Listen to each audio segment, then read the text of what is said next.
Hi students, நீங்க engineering join பண்ண plan பண்ணிட்டு இருக்கீங்களா? காஞ்சிபுரம் டிஸ்ட்ரிக்ட்ல பெஸ்ட் இன்ஜினியரிங் காலேஜ்ல ஜாயின் பண்ண விரும்புறீங்களா? அப்போ இந்த வீடியோ உங்களுக்கு தான். இன்னைக்கு நம்ம பார்க்க போறது ஜேபிஆர் இன்ஸ்டியூட் ஆஃப் டெக்னாலஜியோட last year 2025 TNEA expected cut off details community wise தாங்க பார்க்க போறோம். நம்ம காலேஜ் கோட் என்னன்னு பாத்தீங்கன்னா 1140. ஸோ உங்களுக்கு கட் ஆஃப் டீடைல்ஸ் முழுசா தெரியணும்னு நினைக்கிறீங்க அப்படின்னா வீடியோவை ஸ்கிப் பண்ணாம பாருங்க.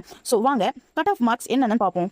நீங்க ஏஐஎன் டிஎஸ் கோர்ஸ் சூஸ் பண்றீங்க அப்படின்னா OC 166, BC 154, BCM 139, MBC 149, SC 114, SCA 102. நீங்க சிஎஸ்சி கோர்ஸ் சூஸ் பண்றீங்க அப்படின்னா OC 166, BC 154, BCM 151, MBC 146, SC 116. நீங்க இசிஇ கோர்ஸ் சூஸ் பண்றீங்க அப்படின்னா OC 172, BC 156, BCM 158, MBC 157, SC 95. நீங்க ஐடி கோர்ஸ் சூஸ் பண்றீங்க அப்படின்னா OC 155, BC 147, BCM 121, MBC 143, SC 98. நீங்க மெக்கானிக்கல் இன்ஜினியரிங் சூஸ் பண்றீங்க அப்படின்னா ஓசி 147, பிசி 131, பிசிஎம் 128, எம்பிசி 109, எஸ்சி 187. இந்த வீடியோ உங்களுக்கு கண்டிப்பா யூஸ்ஃபுல்லா இருக்கும். ஸோ லைக் பண்ணுங்க, ஷேர் பண்ணுங்க, கமெண்ட் பண்ணுங்க. கட் ஆஃப் மட்டும் இல்ல, காலேஜோட டீடைல்ஸ் தெரிஞ்சுக்கணும்னு நினைச்சீங்க அப்படின்னா ஸ்கிரீன்ல தெரியற நம்பருக்கு கால் பண்ணுங்க, இல்ல டிஎம் பண்ணுங்க. மறக்காம நம்ம சேனலை சப்ஸ்கிரைப் பண்ணிக்கோங்க. தேங்க்யூ ஃபார் வாட்சிங்.